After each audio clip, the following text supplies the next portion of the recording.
Hi there, I'm Mistel Godlewski, an American girl who called the cornfields of Illinois home until over 10 years ago when I started navigating the chaos of life overseas. If you've ever felt that itch for something more, that whisper telling you to break free from the ordinary, you're in the right place. This podcast is your backstage pass to the wild ride of moving abroad. I'm here to pull back the curtain on the real journey, sharing stories that are funny, dramatic, and sometimes downright unbelievable. We'll explore the gritty details, from battling culture shock and navigating tricky visa processes to celebrating those small victories that make it all worth it. So whether you're daydreaming about a new life abroad or already in the thick of it, grab your passport and let's explore what it really means to live life beyond borders. Welcome to A Broadly Speaking.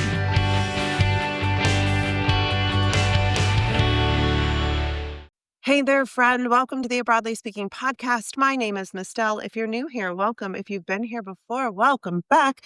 Today, I come with a trigger warning, and that trigger warning is paperwork. Because whether you're moving to Portugal, Japan, or the middle of nowhere Mars, the paperwork is always just different enough to make you question your sanity. And if you think I'm being dramatic, you've clearly never tried to get a recently issued birth certificate from a U.S. county clerk who still uses fax machines. So today we're going to talk about the core documents every visa requires, even if they pretend they don't. Why recent means different things in every country, the biggest mistakes people make when preparing their paperwork, and why the phrase official translation should haunt your dreams. So let's get started. You're not going to get a visa without paperwork. And I don't mean just some paperwork. I mean your entire life in triplicate, translated into another language, stamped by a stranger, and bound with red tape paperwork. It's wild because no matter how advanced the world gets, digital, literally everything, AI everywhere, immigration offices are still stuck like it's 1984. They love a good paper copy. They live for wet ink signatures. And they will absolutely reject your application because your photo is 1.5 millimeters too tall. Visas are not about proving who you are. They're about proving that you have the stamina to survive the bureaucracy to get them.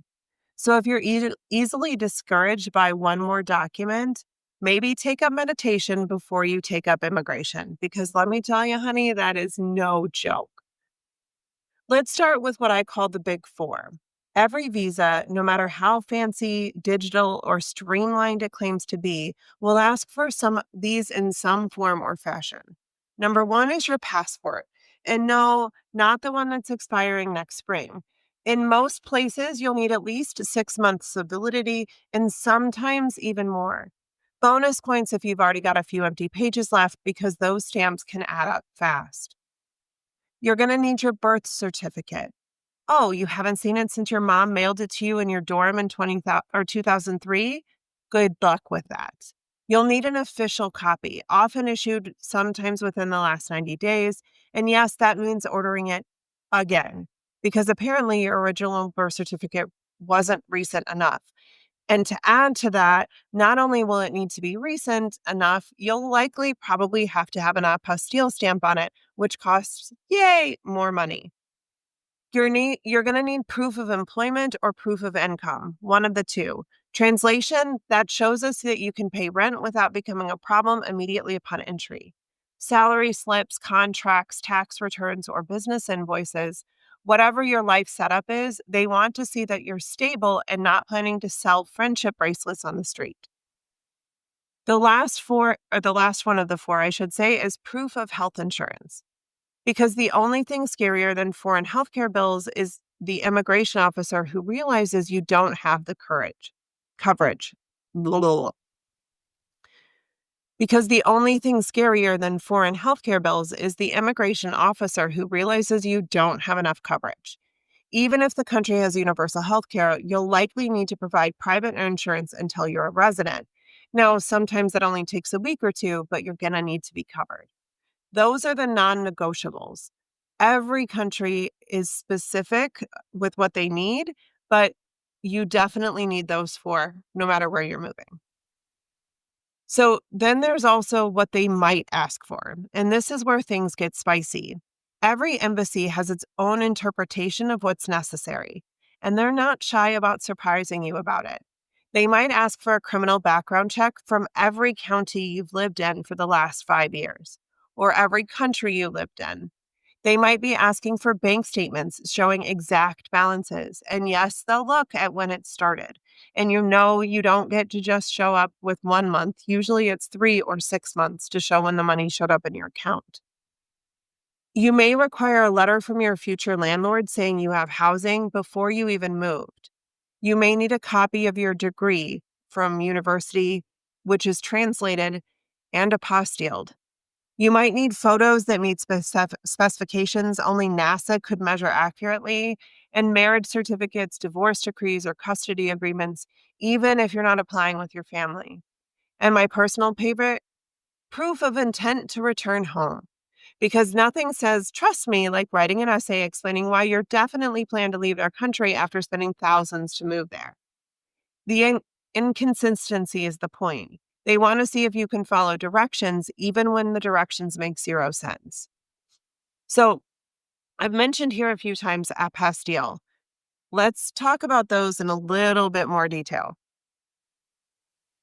These are literally golden stickers that, good God, could ruin your lives.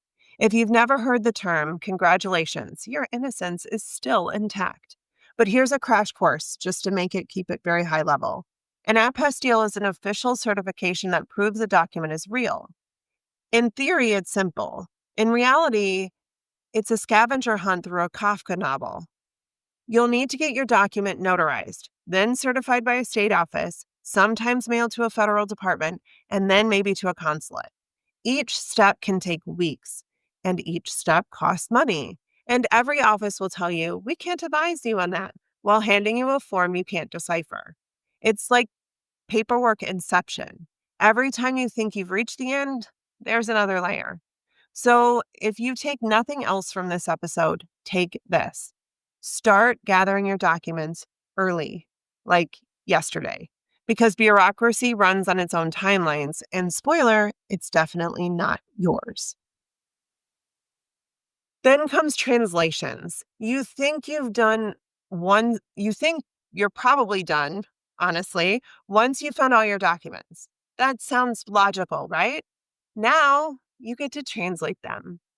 Many countries won't accept DIY translations or even professional ones unless they're certified. That means you'll need an official translator, one approved by the government. And yes, they charge like they know you're desperate. Some embassies even require your translator to stamp every page, sign it in blue ink, and write a statement declaring they faithfully translated the contents to the best of their ability. Because apparently lying about your middle name on a translated birth certificate is a major global threat. So you'll spend hundreds getting your documents together into a language that you don't speak so someone can read them, file them, and then lose them in the back office. Fun times. All right, let's be honest here. The hardest part isn't collecting the documents. It's the psychological warfare that comes with it. Every embassy has its own unspoken rule book. One says you need 2 copies, another says 3. One requires color prints, another says black and white only. Some want paper clips, others forbid them. It's death by 1,000 micro decisions. And when you finally hand over your beautiful organized folder, the clerk flips through it like they're skipping a menu, shrugs and says, we'll see. You've just offered up the last 3 months of your life and they're giving you energy. That's when people crack. That's when the I'm just going to move somewhere easier spiral begins. But the truth is, paperwork panic is not proof you're failing. It's absolutely proof you're doing it right. Because no one breezes through this. Everyone cries over their printer jam at some point. Trust me, I did it more than once. There are some hidden time bombs that I want you to be aware of so that you're ready when you go. There are 3 sneaky document traps that people tend to fall into. Number 1 is validity periods. Your background check is usually valid for about 6 months. Your birth certificate will depend on the country. Sometimes it's 3, sometimes it's 6, sometimes it's 12. Your financial statements, sometimes those are only for 30 days, but they have to be for the last 6 months worth of information. So they have to say printed on within the last 30 days. So if you start too early, they expire before you apply. And if you start too late, you're racing the clock. It's literally bureaucratic Sudoku, so good luck. Number two is inconsistent names. If your middle initial is missing on one document, congratulations, you just created an international mystery. If you've gotten married and changed your last name, congratulations, you're going to need to prove who you were, who you are now, and who you will be in the future. You'll need affidavits, explanations, and sometimes sworn statements to prove that you, my friend, are you. The last thing that people get caught up in is missing original documents. Digital copies are not enough. If you don't have the physical stamped signed document, it's basically fan fiction. So don't throw out those weird old papers that you have lying around. That 20-year-old marriage certificate might just save you from having to request another one someday soon.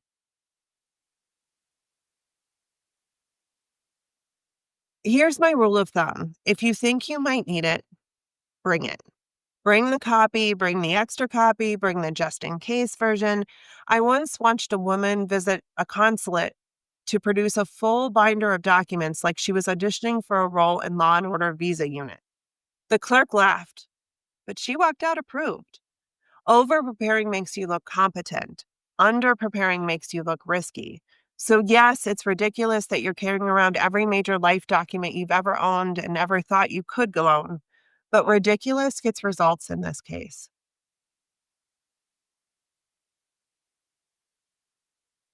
There's a myth out there that the governments are going to tell you what you need. And the sweet naivety of believing that. You will never get clear instructions. You will never get timely responses. And you will never get empathy when you email 3 times to clarify what officially stamped means. Immigration offices don't tell you everything on purpose. Sometimes because they assume you already know, sometimes because they don't have the bandwidth to explain it 200 times a day to different people, and sometimes because they seem to enjoy the power dynamic, to be honest. So waiting for clear guidance is a losing game. The smart move is to research broadly, prepare generously, and accept that there's no such thing as 100% certainty in bureaucracy. Let's talk about how this actually plays out. You're probably balancing a job or two, a family, and 1,000 other things. You don't have the luxury of spending 3 hours a day holding on to your State Department. So you have to build a system, even if that system is messy. Get a binder, a real one with tabs and color coding. Label everything. Keep digital backups in a single folder. Rename your files like a grown up, not scan underscore file underscore final 2.pdf. Name it birth certificate.pdf, right? Or if you're naming for children, we use our initials. So, like, all of us have a different first name, so it's pretty easy, or first initial. So I would put like MG underscore birth certificate underscore the date that it's certified from. For my husband, it's PG underscore birth certificate underscore the date, right? So we make sure I know exactly what I have. I have my passports like that. I keep my residence permits because we need to keep those on PDF copies as well, because we have to file those each time we have to renew. We do it when we get our new passports. We do it when we get our marriage license, our birth certificates, everything I have a PDF copy of. And every time I make one request for official documents, I generally request two instead of just one. Why? Because God knows that sometimes things get lost in paperwork and I keep them in different piles and in different sections. I have a binder for literally everything that comes to moving abroad. And I have a folder in my inbox for every email, every question, every answer, everything that I can file and go back to if I have questions. Because you need a checklist, and I have a free one. I'll drop it in the show notes for visa documents.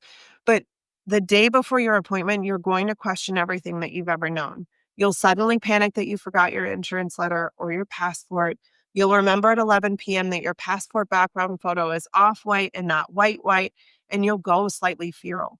That's normal. That's just the bureaucratic initiation ritual. And at some point, you're going to hit a wall. I was talking to a client yesterday and I felt so bad because you could see that she hit the wall for a moment. And it was, oh my God, I have so much to do and I don't have time to do it. You're going to look at your growing pile of documents and think, why the hell is this so complicated? Your to-do list is going to feel like 10 miles long and that you're never going to get it done. The answer is because immigration isn't built to be easy. It's built to filter out the unserious. If you want to see how hard things are, I can show you. Trust me, it's a lot. They want to know if you'll quit halfway through. They want to know if you can follow instructions. And absolutely, that's infuriating. But it also means that if you're still standing by at the end, still stapling, scanning, highlighting, you've already proven that you belong there. This is the unglamorous part of moving abroad that no one ever posts on Instagram. But it's the foundation everything else is built on. The apartment, the job, the bank account, the healthcare, they all start with that binder full of documents. So yeah, it's absolutely tedious, but it's also the first real step towards the life that you want. It's hard to survive the paperwork marathon. You can't make it easier, but you can make it lighter. Make friends with spreadsheets. Those are great ways to track what you need and when you need it. Give yourself deadlines that are 2 weeks earlier than you need. Bribe yourself with snacks or wine or for every completed document. And if you hit a wall, step away for a minute. Go outside, touch the grass, scream into the void, do meditation, whatever it takes, then come back and print another copy.